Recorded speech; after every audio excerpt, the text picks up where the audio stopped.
या आपका तारुफ करवा दिया जाए या आप गेस करेंगे। So I am waiting for your messages. आपको सुनाते हैं एक ब्यूटीफुल सा ट्रैक, उससे वापस आते हैं और कंटिन्यू करते हैं।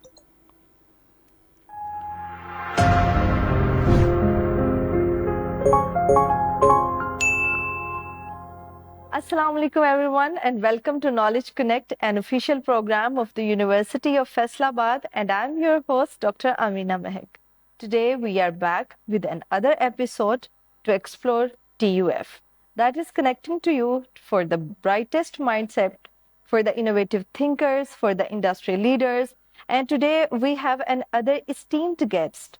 He is a Dean Faculty of Information Technology. He has served at multiple universities internationally and nationally, and he has ranked at one of the best positions. And definitely, he is today with us to share his leadership thoughts. He has served not only as a faculty of dean, he has not only served at different universities as a head of department, he has also served as a researcher. He has number of publications. He's a data scientist. He has uh, capability to encourage the student. He is best at his entrepreneurship level. So definitely you will join. So stay tuned with us. Assalamu alaikum, sir. Thank you so much, sir, for coming. First of all, let us know about your department. What sets Department of Computer Sciences apart from the other departments of TUF? Bismillah ar-Rahman ar-Rahim. Department of Computer Science is basically leading department of the TUF. As the TUF is getting a very good name in the market, correspondingly, Department of Computer Science is playing its requisite role to get the good name in the market. Right now, we are proceeding with around 1,600 students and a very healthy number of faculty as well. Uh, the staff of the students, I think, is quite good. So correspondingly, we have to be very careful about our faculty. Our faculty is comprised of one of the most competent bunch of people who are actually serving in academics in the local region. Do we have faculty from the outside of the university or alumni as well? Actually, most of the faculty is from the outside the university. Some of them are foreign qualified, some are local qualified, but the basic criteria is the competence, is their commitment, and their dedication towards the profession. Okay. That's what we are trying to ensure when we are hiring the faculty. Definitely. And since department is growing rapidly, we have to go again and again in the hiring process. And Alhamdulillah, I can state with the full confidence that right now we have the faculty that is more competent than any of the regional institution. What kind of labs do we have at TUF? Department of Computer Science, as you know, is comprised of the multiple programs. Okay. We are proceeding with the BS Computer Sciences. Okay. We have software engineering, we have information technology, we have data science, as well as we are proceeding with the BS artificial intelligence. So all of these programs have different requisitions of And the they labs. are all related and affiliated to HEC? Yeah, of course. We have got the accreditation of the CS and the SE, and for the IT, we are going this semester. While data science, as we have just begun, so we will go for the accreditation in the first or the second semester. I think the first intake will take in the fall 24, and simultaneously we are preparing for the accreditation. We have good reputation in the HEC. One thing I must mention that we went for the accreditation of the CS and SC, PSCS and SC, Okay. and Alhamdulillah, we got the accreditation for the last 3 batches, and it rarely happens. At least in this region, It has never happened again, happened before. How do you engage your students from the theoretical to the practical? Yes, it's a very good question, especially as far as the domain of the IT and computer science is concerned. It is, I think, the fundamental sort of question. Yes. We are, I mean, specifically aligned with the curriculum provided by the HEC, number one. Number two, we have a very close eye over the international emergencies. I mean, the different developments which are happening inside the curriculums of the IT related domains and the programs. Keeping in view, we actually induct all those changes, all those moderations, all those developments in our curriculum, and you can easily imagine the way we proceed from this statement that for the during the last 2 years we have gone through the curriculum revision more than I mean 4 or 5 times. It is so frequent. I don't think it happens so frequently in the rest of the institutions. Then, as you know, CS and IT is changing rapidly. Once you think you are expert in some sort of domain, but simultaneously you come to know that instantly you come to know that this is becoming past now. This is the era of the new domain. We have, as I said earlier, we have a deep eye, close eye over it, and curriculum revision is one of our strategy to I mean, prepare our students on a modernized basis. Number two, we are equipped with state-of-the-art labs. Okay. And I think I must appreciate the management of the TUF that they have provided us with a lab which is working with the GPUs. Okay. And GPU-based labs are rare in the area. We are working in I think in a private sector, it's quite difficult to manage GPU. I think for the students as well. I think there is no precedence. It's a big challenge. If I conclude, Yes. there is no precedence. Okay. But Alhamdulillah, we got it quite easily. Okay. This shows the commitment of TUF management towards the modernization of Okay. the IT education especially. Okay. Okay. Simultaneously, we are working in blockchain. We are working in artificial intelligence. Artificial intelligence is everywhere. So, Yes. discussing something about AI, I don't think there needs some sort of the different. Because it's need of the hour. separate discussion. Exactly. AI is everywhere. Yes. We have the projects in different domains. We have the expertise in different domains. We are trying to lead our students so that they could move towards the atmosphere of the entrepreneurship with the trust in them. And trust comes with the skill. Exactly. Confidence comes with the skill. Skills. And if they are bestowed with the requisite level of the skill, then it shows that they are confident enough and they can cope up with the requirements of the market. And that's what's happening around us. And we feel that from the market point of view and the echoes we're getting from the market, we are quite hopeful that we have done a lot in this particular direction. Okay. And still the things are in progress and they will help us out to make our students one of the premier lots in the market. You are preparing your students from the day one to be presentable in industrial level. So how do you engage your faculty and students as well for the skill enhancement? What kind of platform you are providing to the students and faculty as well? Actually, there are multiple stages. Okay. For example, we induct the student and then a student goes into the classrooms. Okay. Classroom has a certain sort of atmosphere. We have, we have, I mean, a requisite level of the class appearance. Exactly. A student has to be present in the class, and this is, I mean, the most, one of the most strict policy of the TUF. Yeah. Number two, this is the classroom environment where we go with assignments, we go with quizzes, we go with a certain sort of competitions, etc. Secondly, we arrange the competitions. and these competitions are annual based, semester based.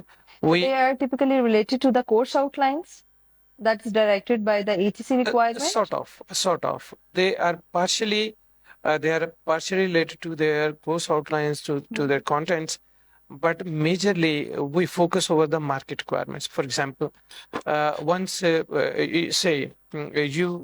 want to become a developer in the market, what are the latest tools in the market? If the student is in the first or second or third semester, he or she is engaged with the routine level classroom activities. Exactly. However, we arrange different seminars. We call the state of the art people around us, I mean the experts, sometimes the leading guys from the academics and the industry. And this is a regular practice. We go through the summits. We have a mature atmosphere of, the conferences as well. And the best thing I perceive is we have launched the Innovative Library, one of the premier events of this region. We invite the different universities. We gather the different level of the skill sets under the same marquee. It was the first time at TUF it happened? No, this was second time. Second time. Okay. If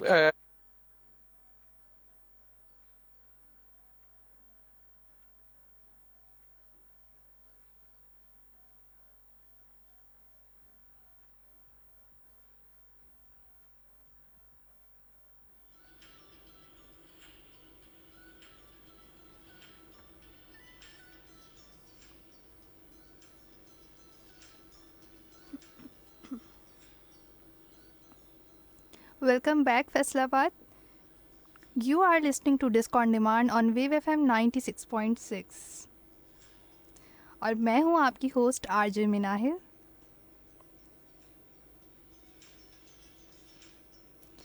मुझे आपके messages receive होना start हो गए हैं और आपका guess भी बिल्कुल ठीक है जी, बिल्कुल हमें हमारे शो में ज्वाइन किया है आपके फेवरेट आरजे ने, आरजे मुजम्मिल ने।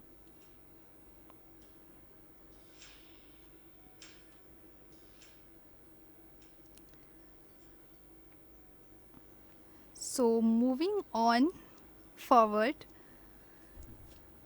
अस्सलामुअलैकुम and welcome to the show. कैसे हैं सर मुजम्मिल आप? वालेकुम अस्सलाम, मैं बिल्कुल ठीक हूँ। आप कैसे हैं? Thank you. अल्हम्दुलिल्लाह मैं ठीक ठाक हूँ। आपके लिसनर्स ने तो आपको पहचान लिया बहुत जल्दी। बस देख लें, मेरी खामोशी से ही पहचान लेते हैं। खामोशी से पहचान लिया, रिश्ता भी गहरा लगता है। बिल्कुल।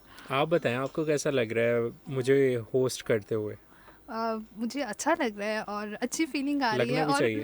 आपके सारे मेहमान मेरी तरफ आते हैं। क्यों ऐसे ही है? बिल्कुल ऐसे है, क्योंकि वो मेरे भी मेहमान हैं और मेरे लिसनर्स भी हैं और साथ में FM बिल्कुल। 96.6 के भी हैं। बिल्कुल। सो चले मैं इनको ये भी कह देता हूँ कि आपके शो को भी सुन लिया करें। कह दूँ? कह दें बिल्कुल। सही है। चलिए, अभी अच्छा। अभी तो वैसे ही उन्होंने शुरू कर दिया होगा सुनना, तो बाकी मैं अपने शो में भी कह दूंगा इनको। चलिए ठीक है, अच्छी बात है ये, हमें अच्छा लगा आपने फेवर दे दी। कोई आपका बात नहीं। शुक्रिया। Okay so well it's 41 degree right now और मौसम लिटरली बहुत ज़्यादा गर्म है और 2-3 माह ऐसे ही रहने वाला है, मुसलसल चंद दिन भी ऐसे ही रहने वाला है। आपने इस मौसम में अपना बहुत ज़्यादा ख्याल रखना है, अपने बच्चों का ख्याल रखना है, ऑफिस वर्कर्स को, जॉब होल्डर्स को, और बच्चों को स्कूल से छुट्टियां भी इसीलिए दे दी जाती हैं ताकि जो गर्मी होती है ये बहुत ज़्यादा पीक भी होती है और ये हमारी हेल्थ पे बैड इफ़ेक्ट कर रही होती है। तो आपने भी अपने प्रिकॉशंस को अपनाना है। सो सर मुजम्मिल, आपका इस हवाले से क्या ख्याल है कि हम कैसे खुद को बचा सकते हैं इस शदीद गर्मी से? गर्मी तो नो डाउट बहुत ज़्यादा होती है हमारे मैदानी इलाकों में, और आगे आगे जैसे जैसे इन्वायरमेंट चेंज होता जा रहा है तो शिद्दत भी आती जा रही है। गर्मी होती है तो बहुत ज़्यादा गर्मी हो जाती है, और सर्दी होती है तो उसका टाइम स्पैन तो बहुत कम होता है, लेकिन जब सर्दी पड़ती है तो काफ़ी शदीद पड़ती है। सो अभी फैसलाबाद के अंदर और गिरदोनवाह में फ़िलहाल तो गर्म है, लेकिन मानसून भी शुरू होने वाला है। बिल्कुल। तो अच्छी नवीद ये है कि शायद आने वाले दिनों में हमें बारिशें भी होना शुरू हो जाएं। मैं कहने लगा था बारिशों की भी इतला भी मौसूल हो, लेकिन इतला बारिश तो खुद ही इतला होती है। सो गर्मी के हवाले से हमें बिल्कुल बचना भी चाहिए। हम्म। और मैं तो खुद अपने शो में ये कहा करता हूँ कि जब स्पेशली पीक आवर्स होते हैं जो हम्म। सूरज के बिल्कुल 11 से लेकर 3-4 बजे तक, बिल्कुल, ये टाइम उन बहुत उस ज़्यादा टाइम गर्म में होता है। हाँ हमें ज़्यादा नहीं निकलना चाहिए बाहर, और बिला ज़रूरत नहीं बाहर जाना चाहिए। सो हम्म। और ठंडे मशरूबात का इस्तेमाल ज़रूर करना चाहिए हम्म। गर्मी के इस मौसम में। तो बस अपना और अपने प्यारों का लाजमी ख्याल रखना चाहिए। बिल्कुल ख्याल रखें, बाकी ब्रीदेबल क्लॉथ्स का ज़्यादा इस्तेमाल करें, पानी ज़्यादा लें, घरों में रहें, बच्चों को बचा के रखें, और इस टाइम में दोपहर में बिल्कुल भी घर से ना निकलें अगर आपको कोई काम नहीं है। लेकिन फिर क्या होगा कि जब वीकेंड आता है और हमारी एक्टिविटीज़ जो हम करना चाहते होते हैं तो वो रह जाती हैं, फिर इस गर्मी में हम क्या कर सकते हैं? जाहिर हाँ सी बात है, वो अब वीकेंड। पूरी वीक के बाद एक ऑफ आएगा 2 दिन का, तो फिर सैड तो फील होता है, मुझे तो होता है।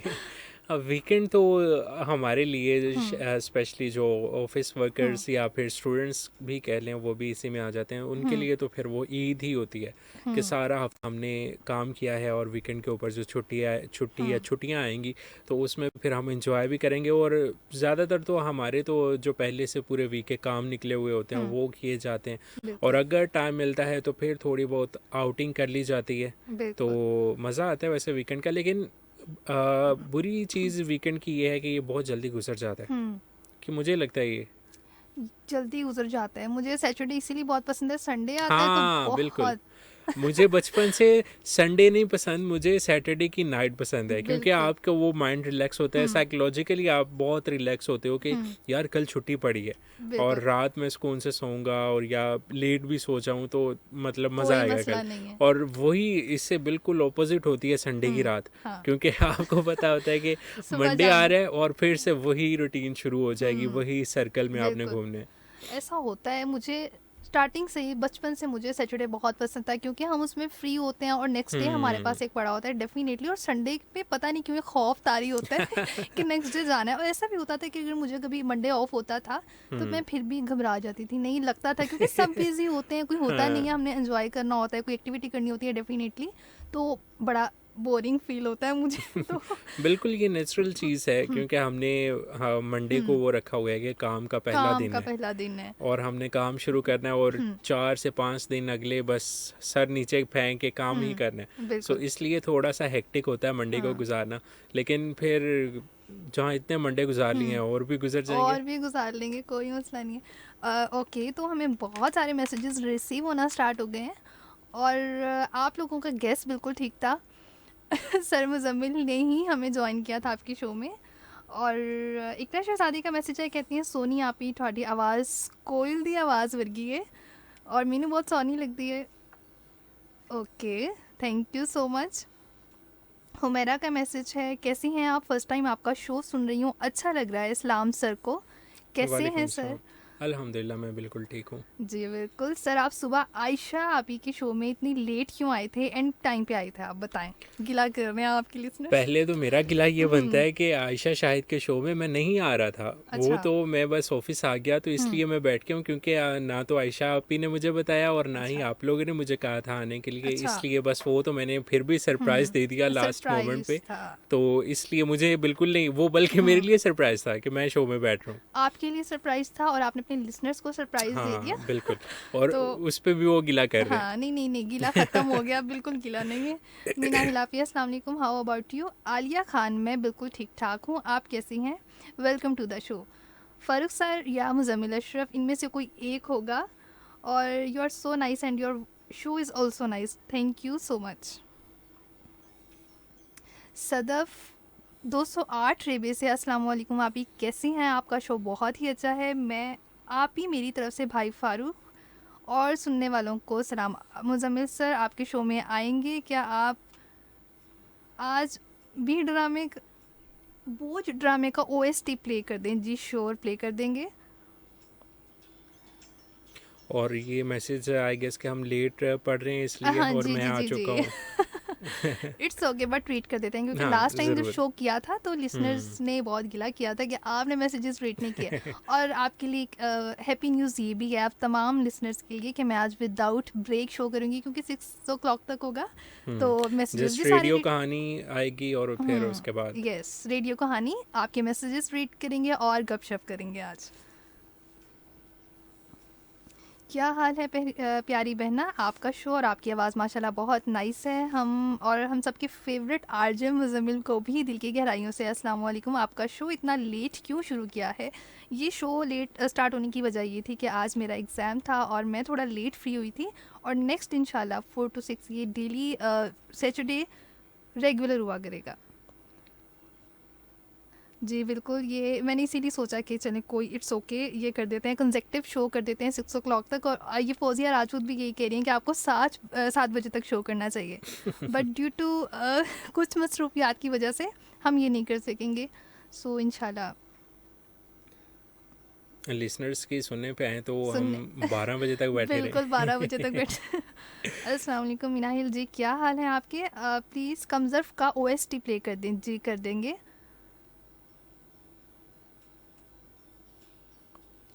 ओके, फजीला का मैसेज है माना वाला से, thank you so much and welcome to the show.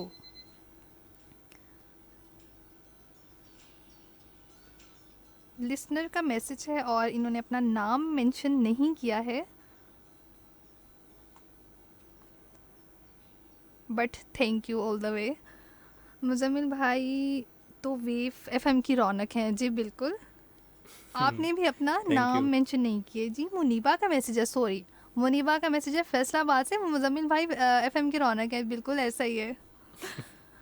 और FM की रौनक आप सब भी हैं बिल्कुल। शहबाज हैदर का मैसेज है फैसलाबाद से, थैंक यू सो मच। क्या हाल है? हैप्पी गर्ल भाई को सलाम, आज का शो और अच्छा हो जाएगा। Happy girl. थैंक यू, वालेकुम सलाम। हाफिज़ सलीम का मैसेज है फैसलाबाद से, thank you so much sir. Amna Jaranwala से मैसेज कर रही हैं, thank you so much and welcome to the show.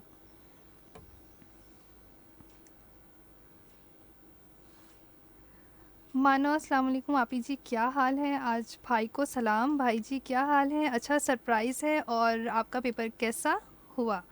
मेरा पेपर अच्छा हो गया, और लिटरली सरप्राइजेज अच्छे होते हैं, ये हम एक्सेप्ट करते हैं और डिनाई भी नहीं कर सकते कि जो है हमारे सरप्राइजेस होते रहने चाहिए, लेकिन अच्छे सरप्राइजेस होने चाहिए। हम्म, अभी वैसे मैं ये सोच रहा था कि FM 96.6 के जितने आरजेस हैं कितने माशाल्लाह पढ़े लिखे हैं।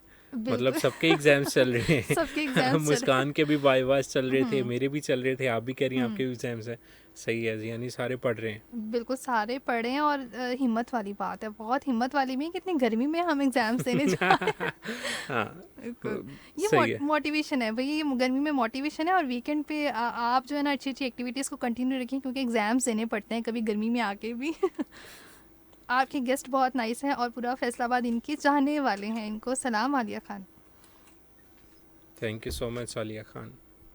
आमना जड़ावाला से मैसेज कर रही हैं, thank you so much and welcome to the show. So listeners, we will be right back after that short break, stay with us. Particularly if we talk about the innovative Lalpur, it was started in 2023. Okay. And we engaged 11 universities of the area. Okay. We got 71 projects, and all those 71 projects, the game of first, second, third is different. Okay. But the game of learning of students, I think it The is theme, different. the idea, Yeah. the innovation.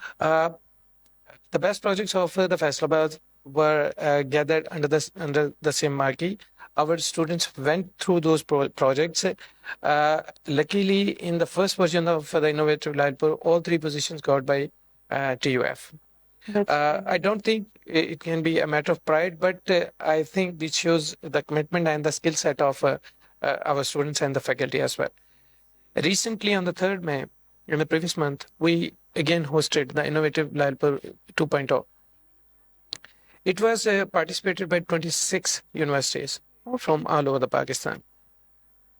The response we got, that was overwhelming. And we shortlisted 150 projects. And among the 150 projects, first we decided to, honor the 3 projects. Then the administration, looking at the response of the students and the skill set of the because students. they were the best. Yeah. The universities actually selected their best projects and sent to us.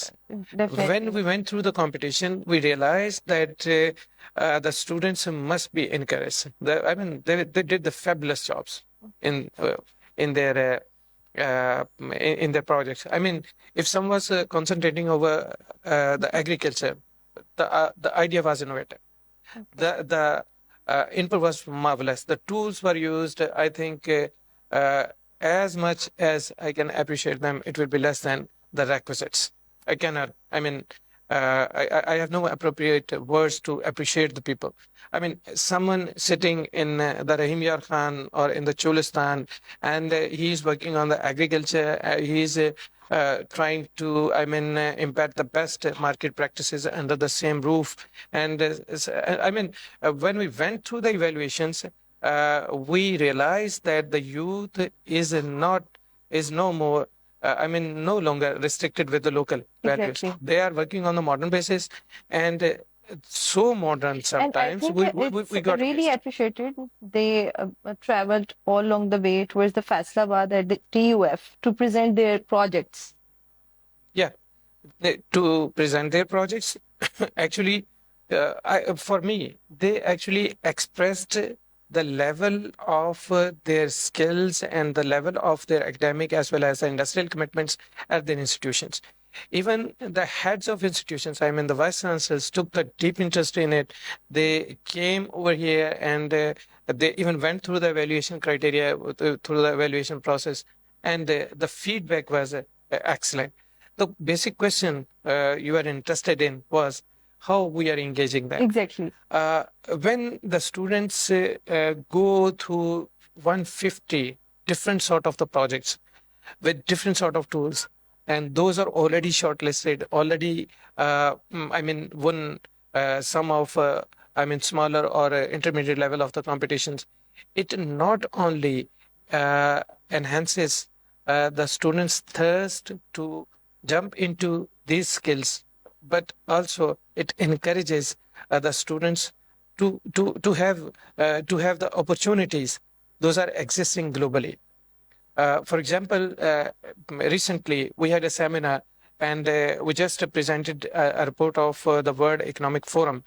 The World Economic Forum says that by 2030 we need 85 to 90 million cybersecurity experts only. What will be the position of the AI at that particular moment of time? This is another question. Definitely. What will Yes, sir. we do with blockchain? This is another domain. What will we do with the data science? This is another domain. I mean, the cloud will be where no one knows. It's all about So- under the umbrella of computer sciences. Yeah. When you arrange the competitions like this and the students exchange their views with each other, I mean, NUS is there, UET is there, FAST is there, ComSat Actually, the saturation and is there. competition is really challenging. Yeah. It's time. The time is very crucial, you can say. So how do you manage all the events, all the opportunities for the students? How do you engage them? Is there any other platform? Are there any societies available at TUF? Yes.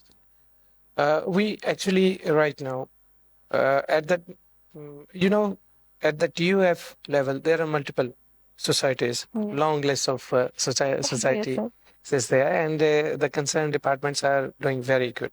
They are very skilled in that particular sort of job. They are engaging the students very good. But as far as the Department of Computer Science is concerned, we have a culture of clubs. For example, we have Innovation Club. We have a Programming Club. We have an Artificial Intelligence Club. We have, IT Society. This is a sort of club, but it is IT Society. We have a Gaming Club. And likewise, some of the other communities we have inside You the are going department. to cover all We- the aspects. Yeah, we have a very strong IEEE society as well. A communication society, computer society, and they are acknowledged by the regional as well as the international authorities. Whenever we go for some event, whenever we go for the engagement of the students, these societies and clubs are always at the front foot. And that's why the engagement of our students is more than our expectations. We are always, we feel always pleasure to arrange something for the students, and the engagement of students encourages us to go for the next one. After being Dean Faculty of Information Technology, what are your goals towards your department? What are your innovative thoughts? Actually, goals are always multidimensional. First of all, we have some academic goals. Okay. Currently, we are running 5 programs. We are, we have PG programs. MS and PhD in data science and computer sciences. The requirements of the market are changing, and we need to actually embed, to augment our academics as per the requirements of not only national community as well as the international community. Number one. Number two, we want to bestow our students with such level of the confidence, and that confidence shall be based over the skill set we will embed in our students. We want such level of the students in our such level of confidence in our students, so that when it enters into the market, it finds nothing new in the market. This is our academic goal. And competing the environment, Alhamdulillah, I can say it with the best of my confidence that in the regional, in the regional atmosphere, I think we are one of the best. Alhamdulillah, we are one of the best. All the institutions are best, but I think our reputation has grown too good with the commitment of Then the students who are interested to take admission at TUF, how can they approach? Each and every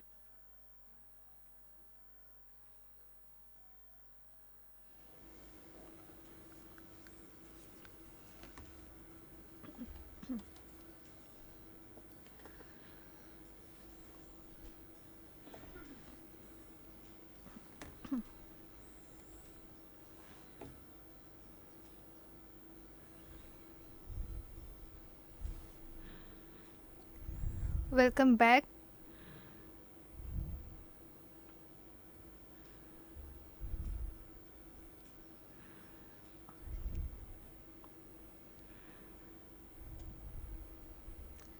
Welcome back, Faisalabad. You are listening to Disc on Demand on Wave FM 96.6.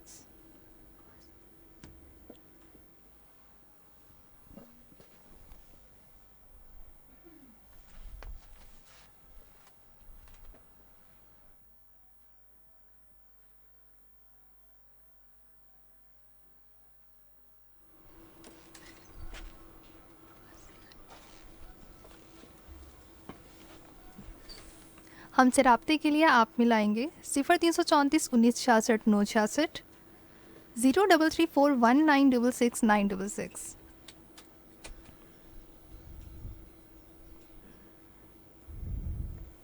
और मैं हूं आपकी host RJ Minahil.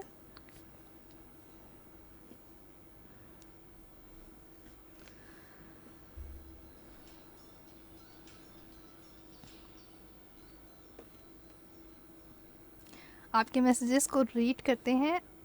Listener ने अपना name mention नहीं किया है। Hello आपी, कैसी हैं? नाइस शो, आपकी वॉइस नाइस है। हम भाई को भी शो में वेलकम। मैं अक्सा हूँ। ओके, अक्सा का मैसेज है। शो कमाल है, वाह वाह वाह, क्या बात है, thank you so much. Maryam Jaranwala से मैसेज करती हैं, आप जी मेरा मैसेज रीड कर दें। भाई क्या हाल है? अल्लाह पाक आपको हमेशा सलामत रखे। आमीन। Thank you so much Maryam, मैं बिल्कुल ठीक हूँ अल्हम्दुलिल्लाह। आप कैसे हैं?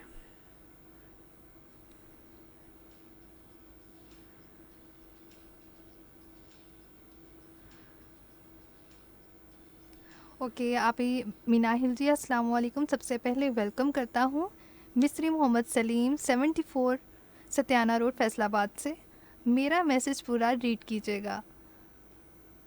जी बिल्कुल sure, welcome to the show. अस्सलाम वालेकुम मिनाहिल एंड मुजम्मिल भाई, आपका शो बहुत अच्छा है, बहुत ही मज़ा आ रहा है। मेरी दुआ है अल्लाह पाक आपको हर इम्तिहान में कामयाब करे। आमीन, थैंक यू सो मच। आमीन सुम आमीन, thank you.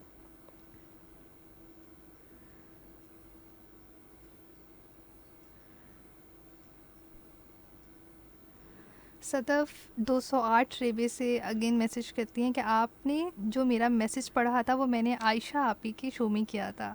Okay okay okay, और मैं रिसीव आई गेस लेट हुआ, और तो सुबह से आपके शो का इंतज़ार कर रही हूँ क्योंकि मुझे पता था कि मुज़म्मिल सर ने आपके शो में आना है।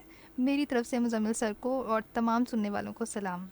वालेकुम सलाम, थैंक यू सो मच। बस देख लें कि लकी हैं वो, उन्होंने एक शो में मैसेज किया है, दूसरे शो में भी पढ़ा जा रहा है। बिल्कुल, टाइम तो इतनी जल्दी गुजर जाता है ना, क्या बताऊँ आप ही। जब भी हमारे फेवरेट आर्टिस्ट शो करते हैं टाइम तो भागने लग जाता है बिल्कुल। वक्त की तो कोई कैद ही नहीं है, टाइम लिटरली बहुत जल्दी गुजरता है। जैसे हम वीकेंड में बात करें कि संडे पता नहीं कैसे गुजर जाता है बिल्कुल। और हर अच्छी चीज़, हर अच्छी याद बहुत जल्दी गुजर जाती है। हुमैरा का मैसेज है, thank you so much.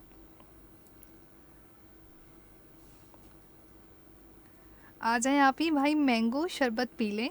Okay, नहीं तो आपने घर बना के पी लीजिएगा। आलिया खान जी श्योर बिल्कुल, मशरूबात का इस्तेमाल ज़्यादा ही करना चाहिए। Thank you so much. मेरा ख्याल है चले जाना हाँ चाहिए, हाँ, चले जाना गर्मी चाहिए। हो रही है। जैसे करते हैं कि पार्सल करवा दें तो ज़्यादा बेटर होगा आ, गर्मी में निकला आ, भी नहीं जाएगा। आपका दूसरा शो है और आप अभी से सीरियस हो रही हैं। नहीं, अच्छी बात है। ऐसे ही ज़्यादा वो कनेक्शन मजबूत होता है लिसनर्स के साथ। बिल्कुल ऐसे ही है। अस्सलाम वालेकुम आप ही भाई, क्या हाल है? Nice show from Taiba. Okay, thank you so much. So मेरे शो में तमाम लोग, कुछ बड़े भी होंगे और बच्चे भी होंगे, और जो जॉब होल्डर्स हैं, कुछ स्टूडेंट्स हैं, तो डेफ़िनेटली हम सबको वीकेंड का बहुत ज़्यादा इंतज़ार होता है कि हमें एक ऑफ़ आ जाए। हम डिफरेंट एक्टिविटीज़ में इन्वॉल्व होना चाहते हैं। कुछ हम सारा दिन के थके होके, बिल्कुल ऐसे ही है सर मुज़म्मिल, कि बिल्कुल ऐसे जॉब ही। से स्कूल से आके रात को जब हम जस्ट खाना खा के कभी सो जाते हैं, बहुत हम्म थकावट होती है, तो हमें वीकेंड का बहुत ज़्यादा इंतज़ार होता है। तो हम्म क्या ऐसा नहीं हो सकता है कि हम अपनी वीकेंड की कुछ एक्टिविटीज़ जो 2 दिन में हम कंपाइल नहीं कर सकते, कर नहीं पाते हैं, तो हम वीक पे कुछ प्रोडक्टिव कर लें या हम टाइम मैनेज कर लें? क्या ऐसा पॉसिबल है? आपको क्या लगता है? टाइम मैनेजमेंट तो बहुत ज़रूरी है, हुँ, लेकिन मुझे लगता है कि ये उतना ही ज़्यादा डिफ़िकल्ट काम भी है, हुँ, क्योंकि जब हम हमारी आम प्रैक्टिस ये है कि हम वीक डेज़ के अंदर जो काम करते हैं उसमें थोड़ी बहुत हमारा वो सुस्ती का फैक्टर आ जाता है, जिसकी वजह हुँ, से हमारे जो काम हैं वो डिले होते जाते हैं और हुँ, होते होते वो फिर वीकेंड्स के ऊपर चले जाते हैं। वीकेंड्स पे और चले अभी जाते हैं। आपने वीकेंड्स की बात किया, हम हुँ, आगे एस भी लगा रहे हैं, क्योंकि कुछ स्टूडेंट्स और कुछ जो ऑफिस वर्कर्स हैं वो 2 वीकेंड को इंजॉय करते हैं, बिल्कुल, सैटरडे और संडे को। संडे को, लेकिन बहुत ज़्यादा लोग ऐसे होंगे जिनके पास सिर्फ संडे ही आता है, संडे रेस्ट ही डे। होता है। और मैं बल्कि एक का पढ़ रहा था कि आई गेस, मुझे अब एग्जैक्टली याद नहीं है, कि हुँ, फिनलैंड कोई कंट्री है या फिर कोई और कंट्री है जहाँ पे 3 वीकडेज होते हैं और जस्ट हुँ, 4 डेज आपके वर्क के होते हैं, वर्किंग डेज़ और होते हैं। बहुत ही वो हुँ, कम काम करवाते हैं आपसे, और वो बहुत हैप्पीली रहते हैं वो पूरी सोसाइटी। अब पता नहीं कितनी हुँ, सच्चाई है इसमें, लेकिन मुझे सुन के तो यही लगता है कि आइडियली ऐसे ही हुँ, होगा, क्योंकि जो इतना काम कम हुँ। करवा रहे हैं और रेस्ट ज़्यादा दे रहे हैं तो वो खुश ही होंगे। बिल्कुल, ये रिसर्च, मैंने भी एक रिसर्च पढ़ी थी जिसमें ऑस्ट्रेलिया के बारे में मेंशन किया गया था कि हम्म उन्होंने अपने लाइफ को इस तरीके से मैनेज किया हुआ है और अपनी टाइमिंग को, रूटीन्स को, कि वो लोग एग्जॉस्ट ही नहीं होते हैं। जैसे डिप्रेशन, एनजाइटी और स्ट्रेस है ना, हम्म उनके तो ये चीज़ बहुत ही कम है, क्योंकि उन्होंने अपनी एक्टिविटीज़ को इस तरीके से मैनेज किया हुआ है कि अगर वो करते हैं तो एग्जॉस्ट नहीं होते हैं, उनको चिड़चिड़ापन नहीं होता है।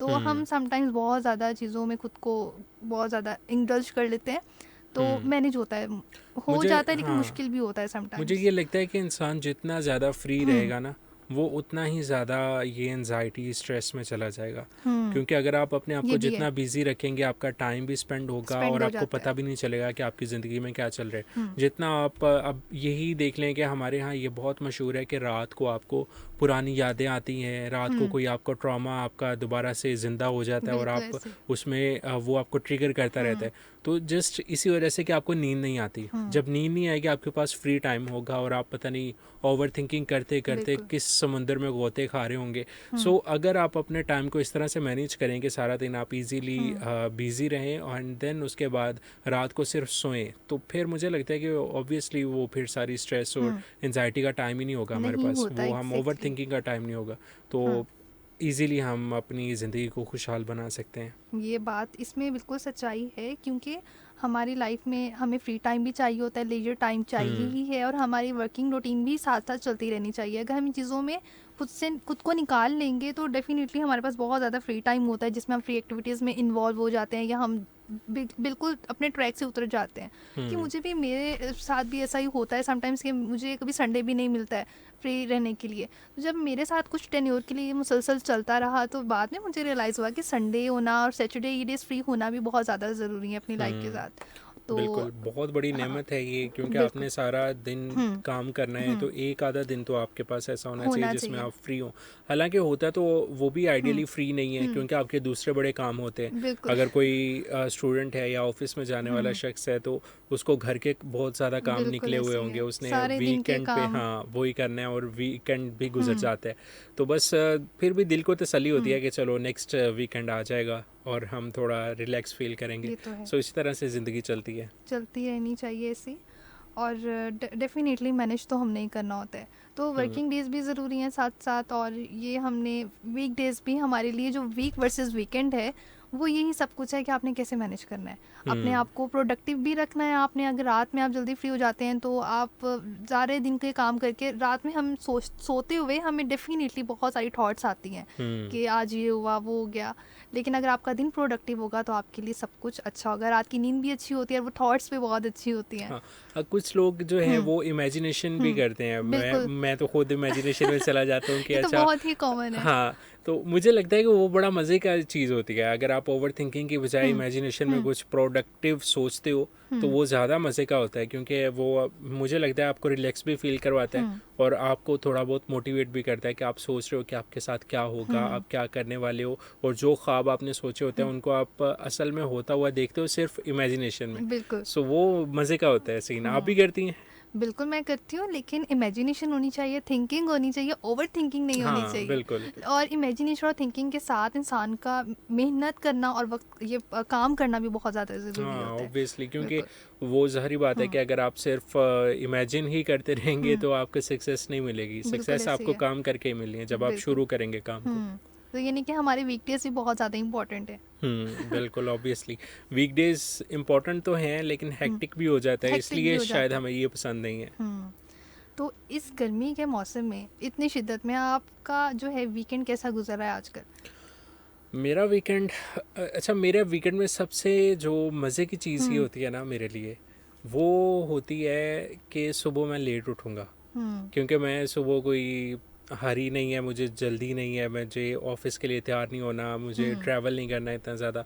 तो बस मेरे लिए ये वीकेंड की खुशी है। बाकी दिन तो आम ही गुजर जाता है, और वैसे भी मैं वो बंदा हूँ जो घर से नहीं निकलता। मतलब मुझे घर में ही टाइम स्पेंड करना अच्छा लगता है, और अकेला रहना भी ज़्यादा अच्छा लगता है। सो इसलिए बस मेरे लिए वो ज़्यादा खुशी की बात होती है कि अच्छा, कल छुट्टी है तो कल मैं लेट लेट उठूँगा। उठूंगा। अच्छा, दो चीज़ें मैंने नोट की हैं कि एक तो लेट उठने वाला सिस्टम बहुत ज़्यादा कॉमन हो गया है, तो उसकी ये वजह भी हो सकती है कि लाइफ का जो है हमारा सिस्टम बिल्कुल बदल चुका है। टेक्नोलॉजी बहुत ज़्यादा आ गई है, हमारी स्टडी जो है वो ज़्यादा हार्ड हो गई है पहले की निस्बत। जहाँ पे फर्स्ट में 2 क्लास में 2-3 किताबें हुआ करती थी, अब बुक्स डबल हो गई हैं। बच्चे अपना बोझ तो उठा नहीं सकते, बैग्स उठाते हैं डबल डबल। हाँ। तो ये चीज़ एक बहुत ज़्यादा कॉमन हो गई है। तो आपके ख्याल में क्या यही वजह हो सकती है? ये भी एक फ्लॉ तो है हमारे सिस्टम के अंदर, क्योंकि हमने जो छोटे बच्चे होते हैं उनका जो एजुकेशन सिस्टम है उसके ऊपर मुझे ये लगता है कि मैंने शायद आगे भी अपने किसी शो में बात की हो कि मैंने 6 क्लास जो थी वो स्किप की थी, और मैंने एक ही साल में 2 क्लासेस की, और मुझे लगता है इसका बहुत फ़ायदा होता है। अच्छा। क्योंकि आप को 1 साल आप आगे चले जाते हो, आप जल्दी मैच्योर हो जाते हो, और फिर आपके एजुकेशन सिस्टम में आपने पूरे 16 या 18 साल की पढ़ाई करनी है, तो आपका वो साल एक का स्किप होके तो वो ऐड हो जाता है मज़ीद, आपकी एज कम होती है और आप जल्दी वो कर लेते हो, अचीव कर लेते हो। तो मेरे हिसाब से तो ये कर लेना चाहिए, क्योंकि आजकल वाकई ऐसी है जैसे इंटेलिजेंस आपने ज़्यादा कहा। हो गई है। हाँ, और स्टूडेंट्स के ऊपर बहुत ज़्यादा बढ़ता जा रहा बोझ है, ज़्यादा है। लेकिन इसके ऊपर हमें क्रिएटिविटी की तरफ भी जाना चाहिए स्टूडेंट्स के लिए, बिल्कुल। कि उनको कोई क्रिएटिव आइडियाज़ उनके पास हों, उनकी क्रिएटिव एक्टिविटीज़ वो कर रहे हों, तो वो ज़्यादा इम्पोर्टेंट है मेरे लिए कि वो सिवाय सिर्फ वो होमवर्क करें और स्कूल का काम करें उसकी निस्बत। देखिए, दोनों बातें हैं। मेरा ख्याल है कि एक तो एक्टिविटीज़ जो है वो ज़्यादा हो गई हैं, सिलेबस हमारा ज़्यादा हो गया है। तो क्योंकि टेक्नोलॉजी भी बहुत ज़्यादा आगे चली गई है, बहुत फास्ट है, तो बच्चों के लिए कुछ चीज़ों को एब्जॉर्ब करना भी बहुत ज़्यादा आसान है। दूसरा ये कि घर में रहने वाली जो चीज़ है वो भी ये हो सकती है कि भाई हमें वैसा एनवायरनमेंट नहीं मिल रहा है। जो जेनजी है वो तो चले अडाप्ट कर लेती है खुद को, जो मिलेनियल है वो घर में रहना क्यों पसंद करती है, क्योंकि उन्हें बाहर वो वाला एनवायरनमेंट नहीं मिल रहा है, या उनको अपनी पसंद की चीज़ें जो खेलना है, प्लेफुल एक्टिविटीज़ होती हैं फिजिकली, वो बहुत ज़्यादा कम हो गई हैं। दूसरा ये तो है। बहुत ज़्यादा, और जगह नहीं मिलती है, हमें ग्राउंड्स में जाना है तो वहाँ पे वो सब चीज़ें हैं ही नहीं है जहाँ पे होना चाहिए, वहाँ पे बिल्डिंग्स बना के खड़े कर देते हैं। तो मेरा ख्याल है कि बहुत बड़ा फैक्ट है और ये फॉल्ट भी हो सकता है। हाँ बिल्कुल ऐसे ही है, क्योंकि अभी वैसे आपने बात की कि जेन जी तो चले जाते हैं, लेकिन हूँ मैं भी जेन जी, लेकिन मैं घर रहता हूँ। मुझे आप वो पुराने में शामिल ना करें। आई एम लेकिन जेंजी टू, लेकिन अच्छा, चॉइसेस की बात भी होती है। सच्ची बताएं? डेफिनेटली आई एम जेंजी, अच्छा ठीक है। बट मेरी भी चॉइसेस जो है मिलेनियल वाली हैं, तो मुझे नहीं मुझे पता लगता है कि ये जो कि अर्ली 2000 हाँ। वाले है ना, मतलब 2003, 4 और 2 और 1 के जो बर्थ हैं, ये उन्हीं में मिलती है। इनको जेन जी उन्हीं में नहीं में करना चाहिए, बिल्कुल नहीं क्योंकि करना इनकी जो चाहिए। साउल है वो बिल्कुल वैसी ही है जो बिल्कुल वैसी 90s की है। थी। असल में मसला ये है ना कि वहाँ उस वक्त की जो जनरेशन है उन्होंने एनवायरनमेंट भी सारा मिलेनियल वाला देखा है, उनकी पेरेंटिंग बिल्कुल। स्किल्स, उनके पेरेंट्स भी सारे वहीं से हैं, तो डेफिनेटली तो इंसान की चॉइसेस हाँ और शौक तो तब्दील होते हैं। बिल्कुल ऐसे ही है। अभी मैं वो सोशल मीडिया के ऊपर रील्स देख रहा होता हूँ कि वो पुरानी चाइल्डहुड मेमोरीज़ के ऊपर, कि आप को ये याद, अगर आप 90s के स्टूडेंट हैं तो आपको ये याद होगा। तो वो चीज़ें तो मुझे भी याद है, हालांकि मैं 90s का नहीं हूँ, क्योंकि हमने शायद वो कल्चर देखा हुआ है जो 90s का था। थोड़ा बहुत हमें आइडिया है, क्योंकि हमारे जो पेरेंट्स हैं उन्होंने आगे हमें वो कन्वे की हैं चीज़ें, और हमने वो चीज़ें एक्सपीरियंस भी की हैं। तो इसलिए मुझे लगता है कि हम जेन जी से थोड़ा सा डिफरेंट हैं। ओके, हुमेरा का मैसेज आया है, आपने बताया नहीं, आपने क्या सवाल किया, आप क्या पढ़ती हैं? ओके, मैं यूनिवर्सिटी स्टूडेंट हूँ। टाइम तो इतनी जल्दी गुजर जाता है, डेफिनेटली बहुत ज़्यादा टाइम की ही बात हो रही है और प्रोडक्टिव एक्टिविटीज़ की बात हो रही है। आप एक कफारा ड्रामे का ओस्ट प्ले कर दें फजीला मानावाला से। जी श्योर। आपने ये तो बता दिया आप यूनिवर्सिटी की स्टूडेंट हैं, आप डिग्री भी बता दें साथ ही। Okay, I am doing DPT, that is doctor of physical therapy. एक है शहजादी सोनी आपी, आज मैं ਤੁਹਾਡਾ सारा शो सुन सकी हैं। आप ही में सब्जियां दा बादशाह आलू बनाने लगी हैं। ओके, सब्जियों का बादशाह आलू होता है, ये मुझे नहीं पता था। मुझे ये पता था कि फलों का बादशाह आम होता है। वो आलू मेरे ख्याल इस सेंस में कि हर चीज़ में तो वो हर एडजस्ट हो चीज़ जाते में हैं। एडजस्ट होता है, बिल्कुल। तो ये मैंने एक वो भी सुना था, एक कोट था आई गेस, या कुछ जोक था कि आलू किसके साथ एडजस्ट नहीं हुआ था तो उनकी लड़ाई हो गई थी। डेट वाज भिंडी आई गेस। हाँ ये हो सकता है। बिल्कुल ये हो सकता है। आप ही शो के शुरू होते ही मैंने मैसेज किया था, पिछले शो में भी मैंने फर्स्ट मिनट पे मैसेज किया था। Okay, due to shortage of time sometimes हम आपके मैसेजेस रीड नहीं कर पाते हैं, बट इंशाल्लाह नेक्स्ट शो में वो लाजमी डिलीवर हो जाते हैं और वो रीड किए जाते हैं आपके शो में। Okay okay okay, Ali Rajput का मैसेज है फैसलाबाद से। आज तो मेरी ईद हो गई भाई को दोबारा सुन के, फ्रॉम तैयबा। ओके, तैयबा बात कर रही हैं, आज उनकी ईद हो गई है आपको सुन के। Thank you so much Tayyaba. So Okay. Monday को ये मुझे दोबारा सुन रही है। मंडे को दोबारा सुन रही हैं। ओके, नेक्स्ट फिर काफ़ी टेन्योर के लिए आपकी ब्रेक आ जाएगी। ऑब्वियसली मुहर्रम के 30 दिन हैं और देन सफ़र के पहले 10 सफ़र दिन के हैं, पहले 10 तो दिन 40 दिनों बाद इंशाल्लाह मुलाकात होगी, इंटरटेनमेंट के प्रोग्राम्स Again- दोबारा होंगे। एंटरटेनमेंट होगा और अगेन ईद हो जाएगी इनकी तो। ओके, अल्लाह हाफिज़।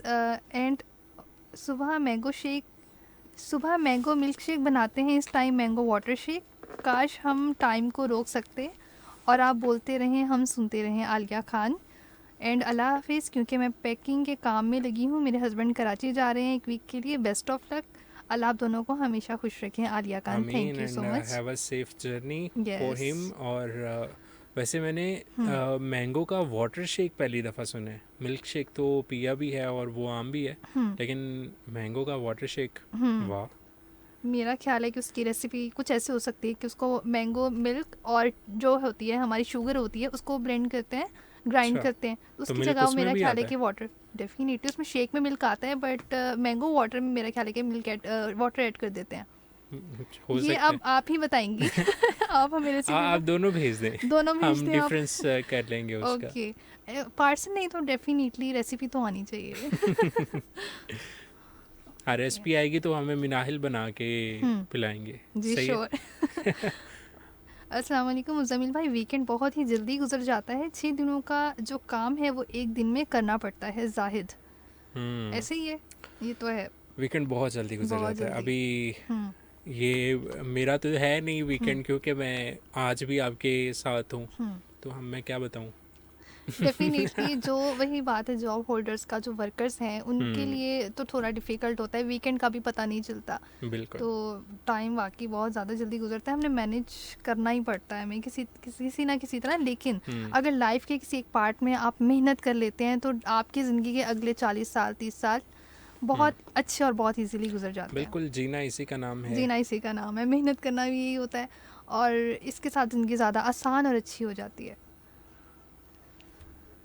सो वी विल अभी बी हमारा राइट। टाइम जो है वो ख़त्म हम्म, हो चुका है डेफिनेटली, तकरीबन। डेफिनेटली बातें करते पता ही नहीं चला, और लिसनर्स के साथ एंगेजमेंट करते हमें पता नहीं चला, तो ऐसा ही होता है, वक्त बहुत जल्दी गुजर जाता है। सो अभी जाते जाते मैं आप सबसे हम्म रिक्वेस्ट करता हूँ कि मिनाहिल सफ्तर का ये जो नया शो लेकर आई हैं हम्म डिस्काउंट डिमांड, और जिसकी आप लोगों ने पूरा साल मेरा सर खाए रखा कि मिनाहिल आप ये शो कब लेके आ रही हैं, कब लेके आ रही हैं, तो अभी ये ले आई हैं। सो ये सैटरडे को, एवरी सैटरडे को 4 हम्म to 6 PM हुआ करेगा, तो इनको आपने ज़रूर सुनना है। और फिर मुझे तो ऑब्वियसली मंडे और ट्यूसडे को आप सुनेंगे, एवरी मंडे और Tuesday 4 to 6 PM only on wave FM 96.6। और बस मेरी तरफ से यही है। और लास्ट वर्ड्स आप कुछ कहना चाहती हैं तो कह सकती हैं। जी क्योंकि ये बिल्कुल, आपका शो एंड है। स्टे विद अस, और शो में बहुत कुछ और नया आता रहेगा आप सबके लिए मेरी तरफ से। सो हमारे साथ रहिएगा उस जर्नी में, और अपना ख्याल रखिएगा बहुत ज़्यादा। और उससे पहले आपको सुनाते हैं एक प्यारा सा track. So Minahil is signing out, and अल्लाह हाफिज़।